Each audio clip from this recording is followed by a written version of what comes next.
ko ang lahat ng hirap. Ang sakit ng katawan at kalooban dahil sa pagmamahal ko sa inyo. Wala akong hininging kapalit sapagkat ang kaligayahan ko ay ang makitang maligaya kayo.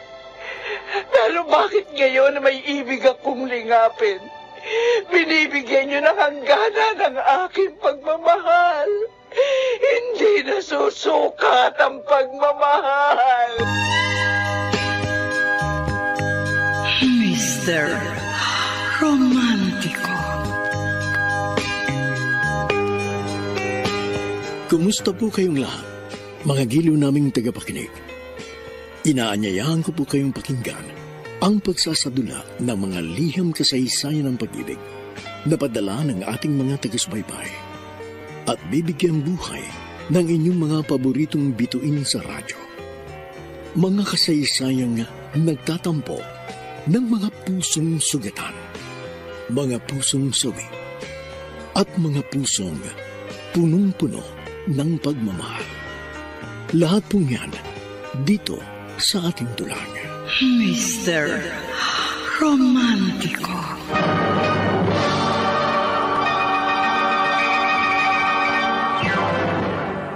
Ma'am, aalis po kayo?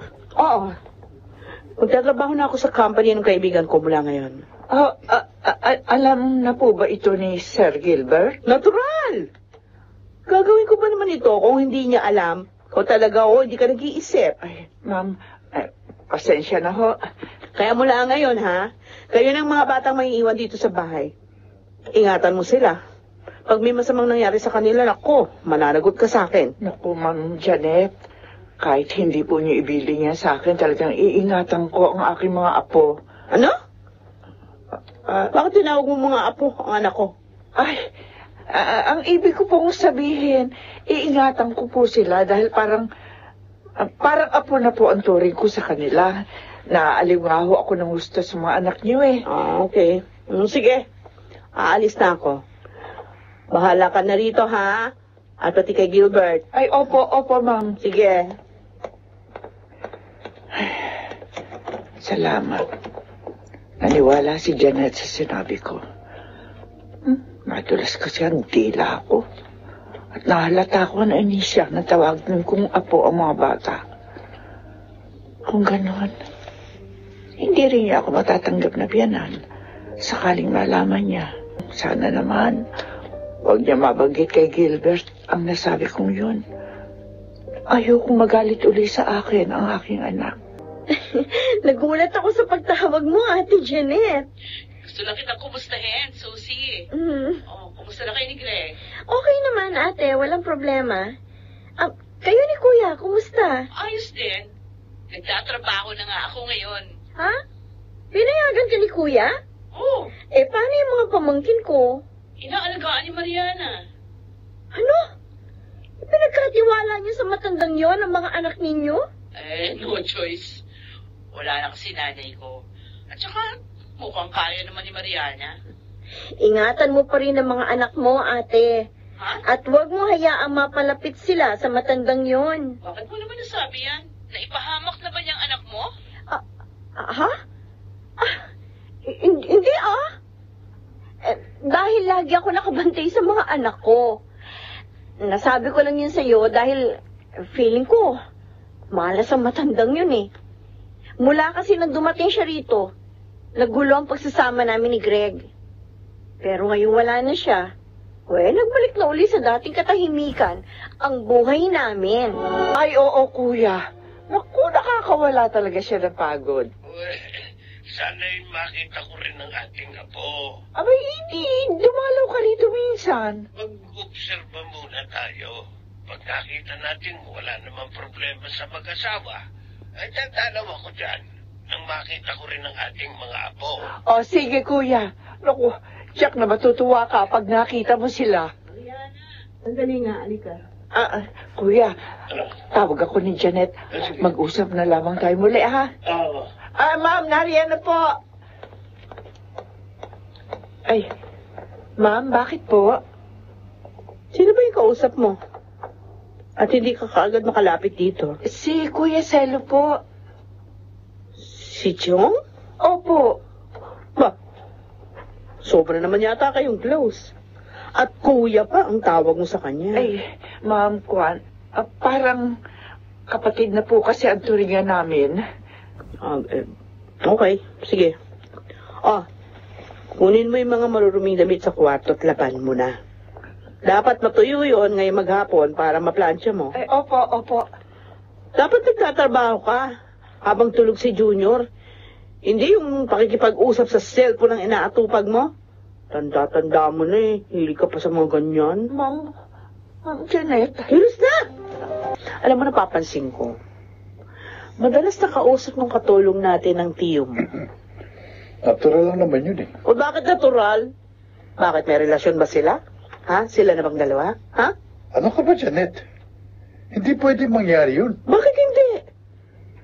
Matandang binata ang tiyo mo. Si Mariana naman sabi mo, byuda. Wala rin pamilya. Kaya hindi imposible yun. Hindi nga maaari ang iniisip mo. Bakit ka ba naiinis? Para sinasabi ko lang naman sa'yo, hinala ko dahil sa madalas silang pag-uusap sa cellphone. Ha? Sorry. May iniisip kasi akong problema sa office eh. Pero talagang hindi maaari yun. Dahil magkaibigan lang sila. Ewan ko. Pero para sa akin, hindi imposibleng magkaroon ng relasyon ng dalawang matanda. Hindi naman sila magkadugo. At ang bagay na yun ang ayoko. Huwag ka nga mag-isip ng ganyan, Janet. Mawawalan tayo ng katulong. Buti nga kahit ang maliit yung sweldo ni Mariana. Sumasahod dyan. Pumapayag siyang all around dito. Kaya pipigilan ko ang posibilidad na magkagustuhan sila. Ano naman ang gagawin mo? Kuya, para makakwentuhan. Kaso, binawalan naman ako ni Janet. Ayaw niya nakikipag-usap ako sa cellphone. Lalo na pag may trabaho. Sabi pa niya, ayaw din daw niya na mahabang usapan. Paano ko pa kaya makakausap si Kuya? Alam ko na. Tatawagan ko na lamang siya pag wala si Janet. O kaya naman, ite-text ko siya para makakwentuhan pa rin. Tulad ngayon na narito ako sa silid ng mga apo ko. Tama. Ite-text ko si Kuya. Total, naroon naman sina Janet at Gilbert sa kanilang kwarto. Ganun na nga, Tonyo.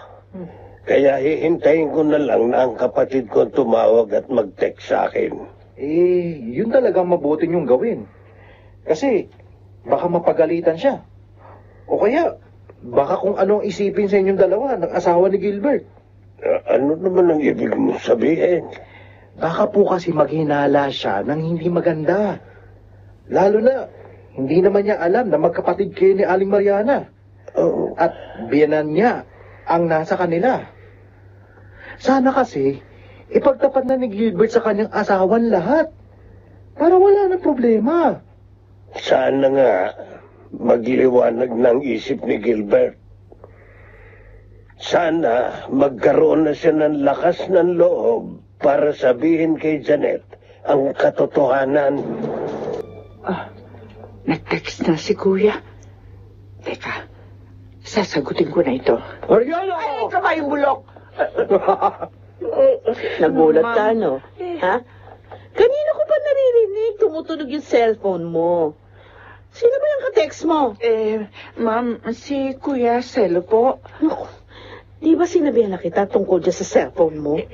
Tapos na naman po yung trabaho ko, ma'am. Tulog na rin po ang mga bata, saka text lang naman ho kami nagkukwentuhan. Kahit na! Nakakaabala pa rin yung tunog ng cellphone mo. Paano kung magising yung mga anak ko? Matulog ka na nga. At huwag ka nang makikipag-text. Maliwanag. Opo, ma'am. Bakit ba? Ang hilig mong makipag-usap sa tiyo ni Gilbert. Nagliliguan ba kayong dalawa? Ay, hindi po. Kwentuhan magkaibigan lang po. Gano'n naman ang mga nagkakaedad na. Mahilig po makipag-usap sa kapwa nila. Para po malibang. Sa susunod na maulit pa to, ha? Alam mong gagawin ko? Tatapon ko yung cellphone mo. Naintindihan mo? Para namang napaka-importante ng pag-uusapan natin, Grisel. Tinawagan mo ako at pinapunta pa dito sa inyo. Talagang mahalagang sasabihin ko, Susie. Don't tell me may problema kayo ni Kenneth. Wala kaming problema. Pero ikaw, ikaw meron. At yun ang gusto kong malaman mo. Ano? Ano ibig mo sabihin, Grisel? Oh, huwag kang mabibigla, ha? Sabihin mo na kasi. Ang dami mo pang introduction, eh. Si Greg, may babae na naman siya. Grisel? Paano mo nalaman? Aba, sa building na kinalalagyan ng office ni na Kenneth. Doon din nagtatrabaho ang babae niya. Minsan ko nakita si Greg doon. Inihatid yung babae. At hinalikan! Dahil doon, sinabi ko sa asawa ko na subaybayan si Greg. At confirmed friend! Boyfriend ng babaeng yun ang asawa mo. Ang walang iya. Hindi niya tinupad ang pangako niya. Hindi pala siya totoong nagbago. Walang siya talaga. Susie, maging mahinahon ka sana sa pakikipag-usap sa kanya. Alalahanin mo, may mga anak kayo. Walang iya ka! Walang iya ka! Susie!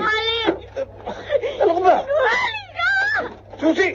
Bakit ka ba nagwawala? Dahil niloko mo na naman ako! Sabi mo hindi ka mambababae, pero nagsinungaling ka!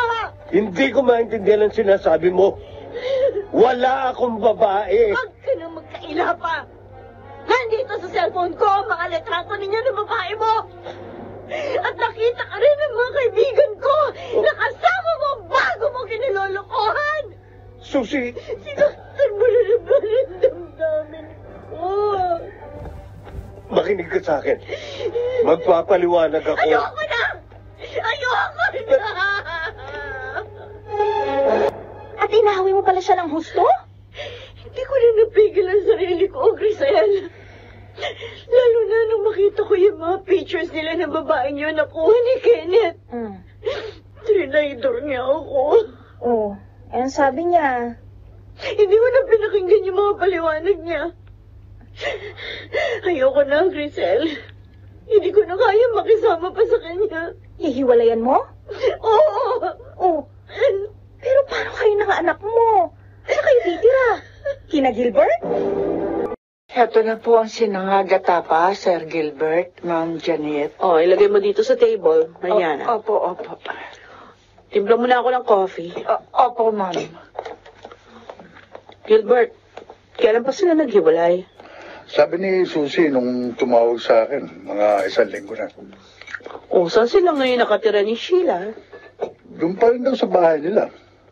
Si Greg, pinalas niya doon. Tapong din naman ng kapatid mo. Piruin mo, nagawa niya yung kay Greg?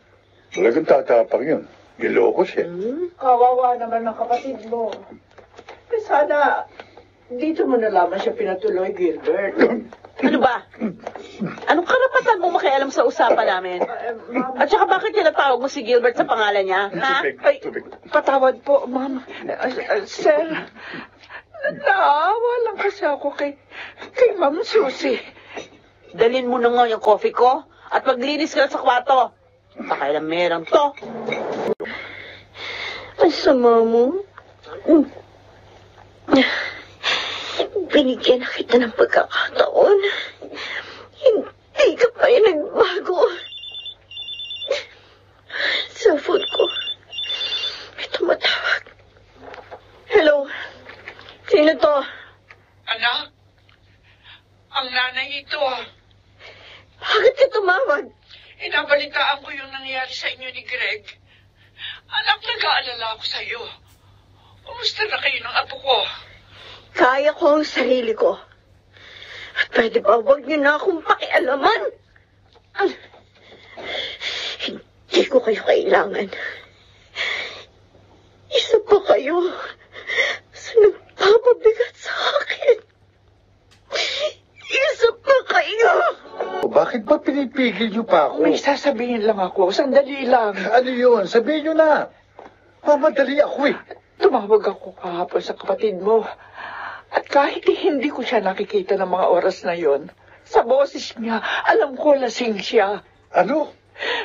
Nakikiusap ako, Gilbert. Puntahan mo ang kapatid mo. Nalulungkot siya. Payuhan mo si Susie. Palakasin ang kanyang loob. Kailangan niya ngayon ang dadamay sa kanya. Mahit ka na rito, kuya. Wala ka bang pasok sa office? Tama nga pala si Inay. Naglalasing ka. At dapat napuntahan. Sumusunod ka na pala ngayon sa kanya. Bakit? Alam na ba ni Ate Janet ang lahat?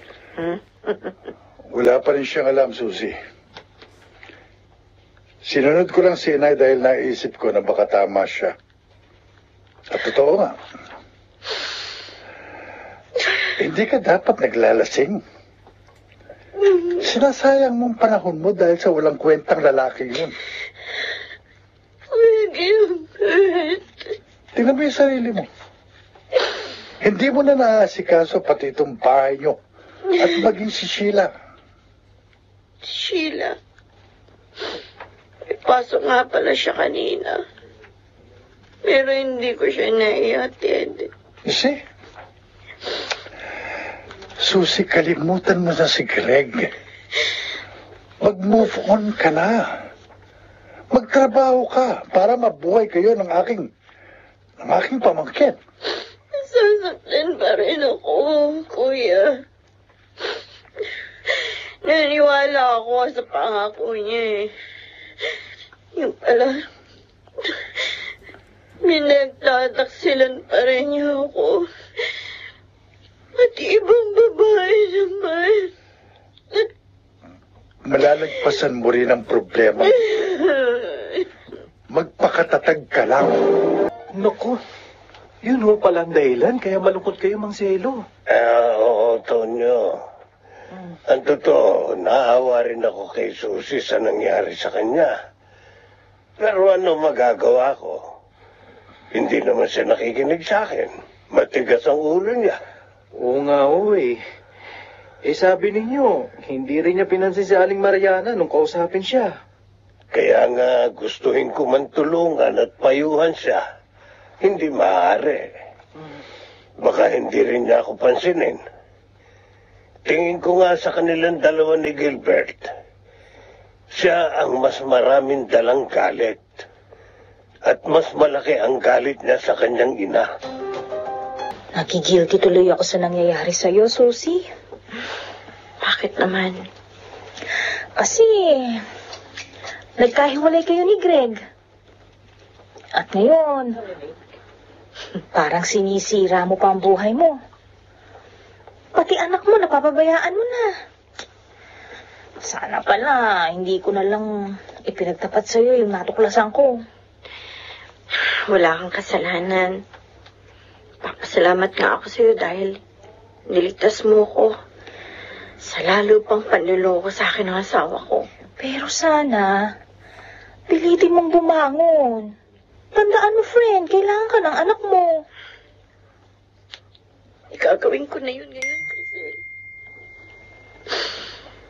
kahit mahirap, dahil ramdam ko pa rin ang sakit. Babangon na ako. At salamat sa inyo ni Kuya Gilbert. Dahil sa mga payo ninyo, lumalakas ang loob ko. Oh, anong magiging trabaho mo ngayon? Doon sana, naisip ko sa office ni na Kenneth, nangangailangan. Kaso, baka pag nakita mo sa building na yun ang babae ng asawa mo mag-eskandalo ka. Hindi na, huwag na doon. Baka masabunutan ko lang yung malanding babaeng yun pag nakita ko. Mag-iisip na lang ako ng ibang maaari kong pagkakitaan. Paano nga pala si Sheila? Kung magtatrabaho ka, sinong titingin sa kanya? Naisip ko rin yun eh. Ayoko naman siyang dalhin kina Kuya Gilbert. Bakit? Dahil kay Aling Mariana? Gano'n na nga. Ayoko mapalapit sa kanyang anak ko. Kung hindi sana kami aalis ng asawa ko, Pwede mong iwan dito si Sheila habang nasa trabaho ka. Kaso, aalis kami. Ha? Bakit saan kayo pupunta? Ipadadala si Kenneth sa Australia ng company. At isasama niya kami ng mga anak niya. Iiwan mo rin pala ako. Ngayon pa na. Ganito ang sitwasyon ng buhay ko. Don't worry, Susie. Tatawagan naman kita lagi. Pero iba pa rin yun. Dahil malayo ka na. Pasensya na. Wala akong magagawa eh. Kailan ba ang alis ninyo? Malalaman mo yun. Nag-aayos na kami ng papeles namin. Matutulog na tayo. Bakit wala pa rito si Cheche? Si Junior lang ang narito. Pinatabi ko muna kay Mariana yung panganay natin. Bakit? May sakit si Cheche, di ba? O kaya nga pinatabi ko sa kanya. Para maalagaan niya. Ikaw ang dapat mag-alaga sa anak natin. May pasok ako bukas. Maagang alis namin ni Menchi, kaya hindi ako dapat mapuyat. Baka hindi niya alam ang gagawin sa bata. Alam niya. Para nga siyang si Inay. O sige na, matulog na tayo. Mapupuyat na naman si Inay. Naalala ko tuloy ng mga bata pa kami ni Susie. Laging puyat si Inay kapag may sakit kami. Hanggang ngayon, ganun pa rin siya. Maging sa kanyang apo. Inay,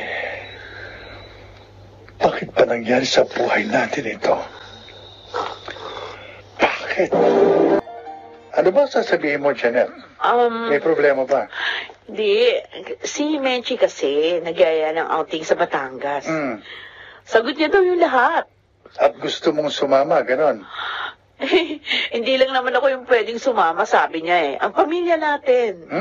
Oo. Talaga? Oo, sabi. Wala tayong gagastusin. Ngayon, naisip ko, isama natin si Cheche. Para naman makapasyal siya sa ibang lugar.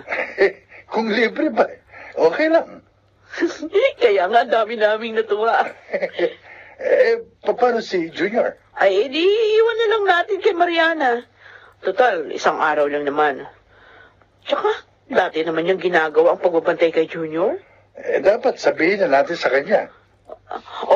Sasabihin ko na rin kay Menchi na sasama tayong tatlo, ha? Okay, sige. Kailan ba yun? Ay, tulog na ang apo ko.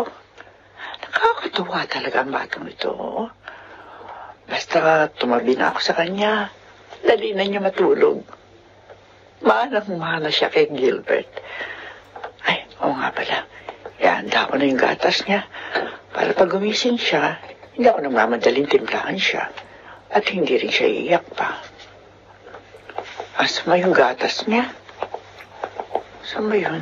Ay, eto pala oh. Anak ko! Kulang na sa isang timpla tong gatas. Hindi siguro ito napansin ni na Janet bago sila umalis papuntang outing. Hindi bale? Ako na lang ang bibili ng gatas ng apo ko. May pera naman ako rito eh. Sasamantalahin kong umalis habang tulog siya. Ikakandado ko na lang itong bahay. Ay, kailangan magmadali ako.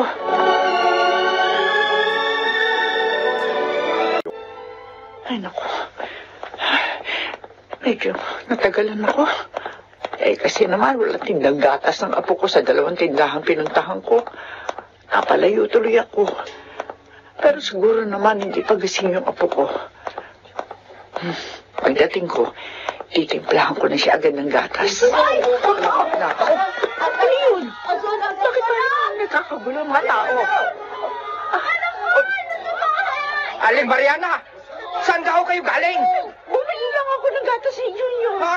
Oo, wala na kasi siyang gatas eh. Iniwan ko lang siya sandali, natutulog sa amin. Nasunog ho ang bahay ng kapitbahay nyo. Ano? At nadamay na ang bahay ninyo. Oh, Diyos ko! Hindi! Hindi! Ang apo ko! Diyos ko! Pupunta ako, apo ko! Junior! Parahanin niyo ako! Papasok ko sa bahay namin! Kailangan makuha ko si Junior! pwede. Ang laki na ho ng apoy eh. Hindi pwede mamatay ang apo ko. Hindi pwede. Bakit po ba naiwan sa loob ng bahay si Junior? Bumili lang ako ng gatas siya habang natutulog siya para pagising niya iinumin na siya. Hindi ko siya gustong iwan. Nasaan ho sila Gilbert at Janet? Asing sila. Para niyo lang awa. Naku po. Iligtas niyo ang apo ko. Iligtas niyo siya. Hindi siya pwede mamatay. Mamang Bombero! May bata po sa loob ng malaking bahay na yan! Tulungan po ninyo! Hoy! Anong sabi mo, Janet? Bira ka naman, oo. Kanina pa kita tinatawag. Ano bang iniisip mo? Bigla lang akong kinabahan eh. Naalala ko si Junior. Sabi ni Menchi, mamamangka tayo, kaya tara na. Sige, kayo na lang. Dito na lang ako. Tatawag ako kay Mariana. Ano ba? Huwag ka nga KJ. Nakakahiya ka na Menchi. Sila na nga gumastos, ang arte-arte mo naman. Kasi Janet... Ayos lang si Junior sa bahay. Tayo na! Inihintay na nila tayo. Ako nga po. Mariana! Mariana! Ano nangyari dito? Bakit nagkakagulo mga tao? Sagutin mo yung tanong sa'yo! Ako ba na maging alam ang asawa ko, no? Patulong ka lang namin. Sabihin mo, ano nangyari? Bumili ako ng gatas si Junior habang natutulog siya. Nakita ko wala na siyang gatas. Pagbalik ko naman, nadamay na bahay sa sunog. Ang bahay namin nasunog. At ang anak ko, ano nangyari sa bunso ko? Janet. Sabihin mo na sa ang anak ko! Nasama siya. Natulog na ba? Diyos ko! Hindi totoo ang sabi mo! Hindi totoo! Junior, anak ko! Kasalanan mo ito, Mariana! Kasalanan mo! Patawarin niyo ako! Anak ko! Hindi ko gusto nangyari! Anak ko! Mamaya ka kasi matanda ka! Mamaya ka!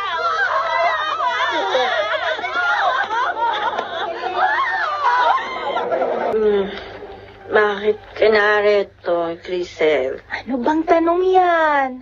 Siyempre, dinadalaw ka. Sabi mo, alis na kayo. Oo, pero inaayos pa lang mga papeles na kailangan namin. Ikaw, bakit naglalasing ka na naman? Akala ko ba magtatrabaho ka na? Nalulungkot na naman ako. Naalala ko ang lahat ng mga naganap sa buhay ko. Hindi na ba talaga matatapos ang mga pangit na pangyayaring ito? Susi, ang lahat ng pagsubok ay may hangganan. Ang lahat ng problema ay may solusyon. Magpakatatag ka lang at lagi tumawag sa kanya. Makikita mo rin ang lunas sa iyong problema. Tapos, iwan mo pa ako ngayon. Kanina pa ako magsasabi ng problema. At sama ng loob ko ngayon. Kanina pa. Sa Diyos. Sa kanya naman talaga tayo dapat na humihingi ng tulong, hindi ba? Dahil siya lang ang tunay na makapag-aahon sa atin sa mga pinagdaraanan natin. Christine. Oh, may tumatawag sa cellphone mo. Sagutin mo, baka importante yan. Si Kuya Gilbert. Hello, Kuya? Susi. Kuya, bakit ka umiiyak? Puso ko. Wala na si Junior. Ano? Ano wala na? Patay na? Patay na ang pamangkin ko? Kuya, ano nangyari? Bakit? Junior, anak ko. Bakit naman ganito? Bakit kailangan mangyari ito sa'yo? Iniwan kitang masaya. Tapos pagdating ko, bangkay ka na. Ate Janet. Nakikinamay ako. Susie, wala nang bunso namin ni Gilbert. Namatay siya walang kalaban-laban. Ate Janet. At kasalanan nito nang walang yang Mariana na yon. Pinabayaan niya ang anak namin. Naunawaan kita, ate. Ako man na nasa kalagayan mo, magagalit din ako. Kawawang itsura ng pamangkin ko. Kakasuhan kong walang yung matandang yon. Ipakukulong ko siya. Nasaan na ba siya ngayon? Ewan ko, di ko alam. Pero kahit nasa ang impyerno pa siya magpunta, ipakukulong ko siya. Dapat yung pagbayaran ng pagkamatay ng anak ko. Susie, anak, mabuti narito ka na. Huwag mo ko tawaging anak. Susie. Alam mo ba, dahil sa nangyaring ito, lalo kitang ikinahihiya at kinamumuhian. Susie, hindi ko gusto ang nangyari. Huwag ka na mga tuwiran pa. Hindi ka na naawa sa bata. Pinabayaan mo. Hindi totoo yan. Mahal ko si Junior. Mahal na mahal. Sinungaling. Kung mahal mo siya, bakit iniwan mo siya sa loob ng bahay? Bakit mo kinandaduhan? Bumili lang ako ng gatas para sa kanya. At kung kinandaduhan ko man na bahay, wala ako masamang hangad sa ginawa ko. Tumigil ka na! Sa ginawa mo ito, lalo mo lang pinatunayan na talagang kriminal ka! Walang pagbabago! Isa kang kriminal! Kumita na naman ako sa pagbebenta ng nyog, Tonyo. Kaya naman pala eh. At naging malaking tulong kayo sa akin. Ha? Bakit po? Mula nang lagi niyo akong isabay sa pagkain, naging masaya na uli ako. Nagkaroon ako ng sigla, kahit sa mga paggawa ko. At ito nga ang ibinunga. Salamat sa inyo. Naku, wala po yun. Eh, sino pa ba magtutulungan kundi tayo po mga magkakapitbahay? May tumatawag sa cellphone ko. Si Mariana. Bakit kaya? Baka kukumustahin po kayo. Sagutin niyo na po. Hello, Mariana. Oh, bakit ka umiiyak? Ano nangyari sa'yo? Ano? Patay na? Ano nangyari? Oh, Diyos ko. Sige. Luluwas ako agad dyan. Bukas na din. Kuya Selo. Galing na ako sa loob. Hinahanap kita. Kaya pala wala ka ron. Narito ko sa labas ng puneraryo. Ayaw nila akong papasukin. Labis ang galit sa akin ni Gilbert at Janet. Awa-awa ang bata. Lapnos ang buong katawan. Namalaman ko na susunog ang bahay, kuya. Gusto ko lumipad para kunin siya. Nagpilit akong kumawala sa mga tao pumipigil sa akin. Pero kahit mga bumbero, hindi na linailigtas ang ating apo. Ang sabi nila pinabayaan mo ang bata. Hindi totoo yan! Hindi ko siya magagawang pabayaan. Mahal na mahal ko siya, kuya. Sa mga hirap at pagod ko sa paggawa, si Junior ang aking naging kaaliwan. Napakasakit ang pangyayaring ito sa akin. Mariana, sabi ni Janet, kakasuhan ka nila. Ano? Nag-aalala ako sa iyo. Baka makulong ka na naman. Diyos ko.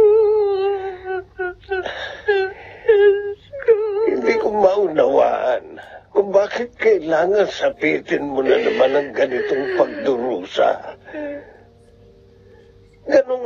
Kaya ka lang naman nanatili doon. ay dahil sa pagmamahal mo sa iyong anak. Junior, pasensya ka na sana, Apo. Ngayon na muli nakalapit sa iyo si Lola. Ayaw akong papasukin ng mami at daddy mo. Nakalapit lang ako sa iyo dahil umalis sila. Apo, patawarin mo ko. Alam ng Diyos, hindi ko gusto nangyari sa iyo. Mahal na mahal kita, Apo. Higit pa sa nalalaman nilang lahat. Bukas, ililibing ka na. Ihahatid sa iyong huling hantungan. Hindi na kita makikita kailanman. Hindi ko na maririnig ang iyong mga pagtawa. Apo ko, patawad. Hindi ko sinasadya. Sana ako na lang ang nawala at hindi ikaw. Napakabata mo pa. Hindi mo nararanasan ang sarap ng mabuhay. Ako na lang sana ang kinuha ng Diyos. Ako na lang sana. Madilim na, Janelle. Kanina pa rin nakaalis ang mga nakipaglibing sa ating anak. Kung gusto mo na umuwi, mauna ka na. Iwan mo na lang ako. Hindi kita maaaring iwan. Baka kung ano mangyari sa'yo. Bakit nangyari sa anak natin yun, Gilbert? Bakit si Junior pa? Wala pa siyang malay. Walang nagagawang kasalanan. Alam ko. Napaka-inosente pa niya. Sana si Mariana na lang ang namatay at hindi ang anak natin. Kaya pala, kinabahan ako nung nasa resort tayo. May masama na palang nangyayari sa ating bunso. Sa ating si Junior. Ang responsabling si Mariana. Siya ang may kasalanan nito. Kakasuhan natin siya, Gilbert. Dapat siyang makulong. At hindi ako papayag na makalaya pa siya. What? Kakasuhan ni na Gilbert ang nanay mo? Bakit hindi ka makapaniwala? Yun lang naman talagang dapat sa kanya, dahil pabaya siya. Susi, bakit ka ba ganyang magsalita? Dapat nga maawa ka sa kanya, dahil nanay mo, si Aling Mariana. Matay na naman siya sa pangalawang pagkakataon, Crisel. Kung tutuusin, walang kasalanan ng nanay mo. Sa dalawang krimen na sinasabi mo, lalo na ang naganap sa pamangkin mo. Crisel! Mabuting ina at lola si Aling Mariana. Hindi maaari pabayaan ng isang ulirang lola ang kanyang apo. Tama na, huwag mong kampihan ang matandang yun. Kina Kuya Gilbert ka maawa. Sa pagkakaalam ko, nasa outing sina Gilbert at Janet nang mangyari ang sunog. At walang gatas ang bunso nila, kaya napilitang lumabas si Aling Mariana habang tulog si Junior. Oh, sino ngayon ang may kasalanan sa pangyayaring yon? Sino ang nagpabaya? Bakit ba ganyan na lang pagkampi mo sa matandang yon? Kasi may nanay din ako, may lola at nakikita ko sila kay Aling Mariana kaya naaawa ako. Pwes, kalimutan mo ng awa na yan. Walang maitutulong yan. Makukulong uli ang matandang yon. Susi! Talaga bang wala nang nalalabing awa at pagmamahal dyan sa puso mo? Para sa iyong ina, wala na ba?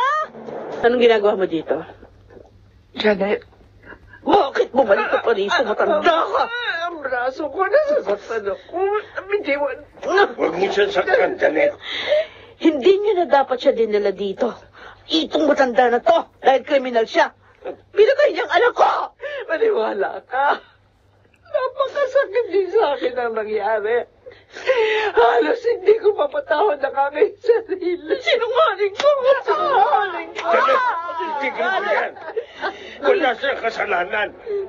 Bakit ba? Napakabuti mo sa matandang yan. Bakit? May gusto ka sa kanya? Itigil mo na ang pagtatalungan. Kasalanan nila! Kinakapihan at tiyuhin mo ang makapalang mukhang matandang to! Umalis na kayo rito, Chong. Ialis niyo na siya rito. Gilbert. Sumunod na kayo. Patahimikin niyo na kami. Putang na loob. Kuya Selo, pinamumuhian ako ni Gilbert. Hindi na yata talaga nila ako mapapatawad. Nadidimla ng isipan ng iyong mga anak, Mariana. Ang sabi ni Janet, kakasuhan nila ako. Ipakukulong. Hindi nila dapat gawin yun. Wala kang kasalanan. Aksidente naganap. Kung tutuusin silang nagpabaya dahil iniwan nila ang bata ng walang gatas. Kakausapin ko si Gilbert. Huwag na, kuya. Lalo lamang sila magagalit sa akin. At anong gagawin mo? Hahayaan mo na lang silang kasuhan ka? Ipakulong? Mariana, hindi na ako makapapayag na muli kang makulong. Magdusa sa hindi mo namang kasalanan. Kuya. Kahit pakusa kang magpakulong, hindi magbabago ang trato sa iyo ng iyong mga anak at manugang. Lalo ka lang nilang ikahihiya at kamumuhian dahil madilim ang kanilang isipan. Hindi ko na alam ang gagawin ko, kuya. Bigat na ang puso ko. Hindi ko maaari labanan ang aking mga anak. Mahal na mahal ko sila. Mariana, ang paglaban na gagawin mo ay hindi lamang para sa iyong sarili, kundi para maipakita mo sa kanila na hindi kanila dapat ikahiya at kamuhian. Sa ganun, magising sila sa katotohanan. Ewan ko, kuya. Gulong-gulong isip ko ngayon. Wala na rin ako matutuluyan. Uuwi na tayo sa Bicol. Hindi, kuya. Hindi. Hindi ako lalayo rito. Ano? Kapag lumayo ako, lalo nilang iisipin na nagtatago ako. At yun ang ayaw ko.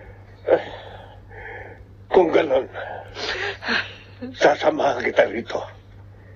Maghahanap tayo ng pansamantalang matitirhan. Kuya, may humintong kotse sa ating tapat. Maraming salamat sa pagpapatuloy mo sa amin dito sa bahay niyo, Crisel.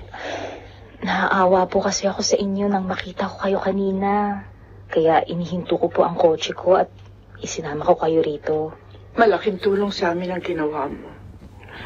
Wala kasi kaming matutuluyan ngayon.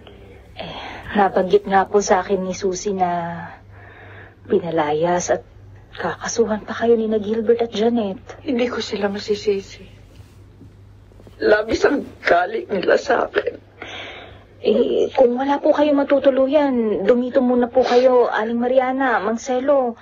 Wala naman po rito ang asawa ko. Nauna na po siyang umalis. Umalis? Opo. Sa ibang bansa na po kami maninirahan, kaya susunod din po ako sa husband ko. Pag maayos na po yung mga papeles. Pero habang narito pa po ako, dumito po muna kayo. Baka magalit si Susie pag nalaman nito. Huwag po kayong mag-alala. Hindi ko po sasabihin sa kanya. Maraming salamat uli, Crisel. Mabuti ka pa. Marunong umunawa. Ako, kawawa naman kayo ni Aling Mariana, Mang Selo. Buti na lang, may mabuting loob na nagpatuloy sa inyo. Mabait ang Diyos, Tonyo. Hindi niya hinayaang matulog kami sa lansangan.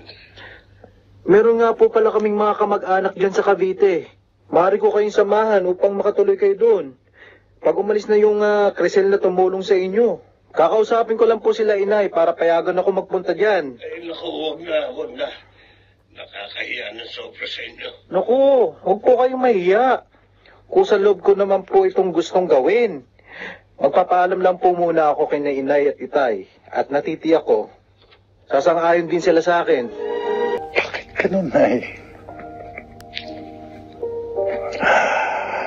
kailangan ikaw pang maging dahilan para mawala ang aking si Junior. Unti-unti na sana kitang natatanggap. Kaso, ito naman ang nangyari. Sino nga ba talagang may kasalanan? Kakasuhan ka ng asawa ko. Ipakukulong ba kita? Pero kung hindi, napakasakit ng ginawa mo. Walang kasing sakit. Bakit niyo ako inaabangan dito sa daan, Chong? Gusto kitang makausap, Gilbert. Kung tungkol sa kaso, nakikiusap ako. Huwag niyo nang ituloy yun. Wala namang kasalanan ng iyong ina.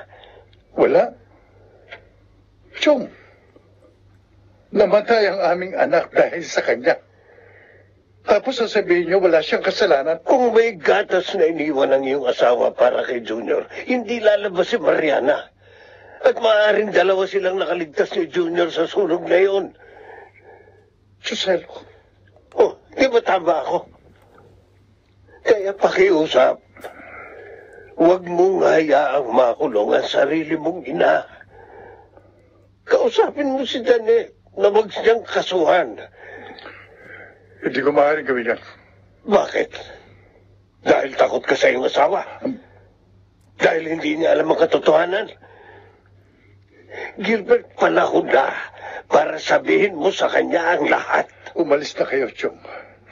Nag-aaksaya lang kayo ng oras sa pakikipag-usap sa akin. Napakatigas ng iyong puso. Sige, ikaw ang bahala. Pero gusto kong malaman mo na nasa panig ako ng iyong ina. Lagi niyo naman siyang kinakampihan eh. Dahil wala siyang kasalanan. Kahit noon. At patutunayan ko ang lahat ng yan kahit pa sa korte. Bakit ngayon ka lang, Gilbert? Ang tagal mo naman. Ilabangan ako ni Giselle sa daan kaya ako natagalan siya na. At ano? Kinausap ka niya para iurong natin ang kaso? Hindi. Hindi ako papayag. Huminahon ka. Hindi rin naman ako pumayag eh. Bakit ba gano'n na lang ang pagkampi ng tiyuhin mo doon sa matanda na yon? Dapat nga sa atin siya umayon dahil tayo kamag-anak niya. Pero ibang tao pa yung tinutulungan niya. Anong klase siya? Sabihin mo nga sa akin, meron ba silang relasyon na dalawa? Hindi ko alam. Ang alam namin ni Susie, magkaibigan lang sila. Sa bagay, kahit naman may relasyon pa sila, hindi mapagbabago noon ang pasya ko. Bukas, kakasuhan na natin si Tandang Mariana. At wala nang makakapigil pa. May darating po pala kayong bisita ngayon? Oo, Crisel. Si Tonyo. Kapitbahay ko dun sa Bicol. Mabait siya at tutulungan niya kami na magkaroon ng matutuluyan dito. Ay, mabuti naman po. Kasi sa makalawa na po ang alis ko. Nag-aalala nga po ako sa inyo eh. Huwag mo na kaming alalahanin. Ang pamilya mo na lang ang siyang asikasuhin mo. Marami ka nang nagawang tulong para sa amin, Crisel. Eh, iiwan ko pa rin po ang roaming number ko para kung kailangan niyo po ng tulong, matawagan niyo ako. Crisel. Maraming salamat, Iha. Napakabuti mo. Sana naging katulad mo ang aking mga pamangkin. May nagdo-doorbell po. Baka yan na po yung bisita ninyo? Ako na lang siya magbubukas.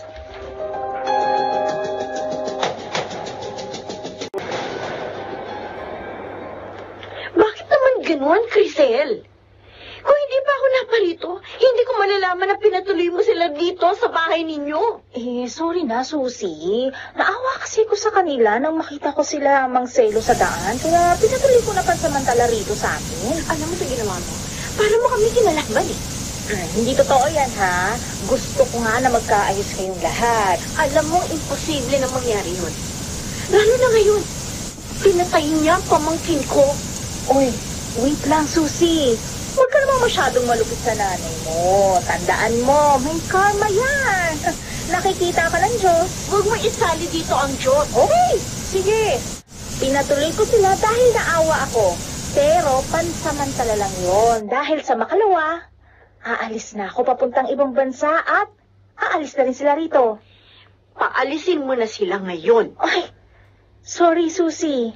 Pero aalis lang sila rito pag alis ko. Ipagpapalit mo ba ang pagiging magkaibigan natin sa kanila? Lalo na sa walang kwenta kong ina? Hindi. Kahit naman nagagalit ka sa akin, kaibigan pa rin ang turing ko sa'yo. Pero sana lang, huwag mo namang saklawan ang pagdidesisyon ko kung sino ang gusto kong tulungan. Dahil pansarili ko ng karapatan yon. Hindi na tayo mga bata. Hindi maaaring ang kaaway mo, ikaaway ko rin. Crisel! Inuulit ko. Hindi ako galit sa'yo, ha? Kaibigan pa rin kita. At maaari mo akong tawagan kapag kailangan mo ng tulong o ng kausap.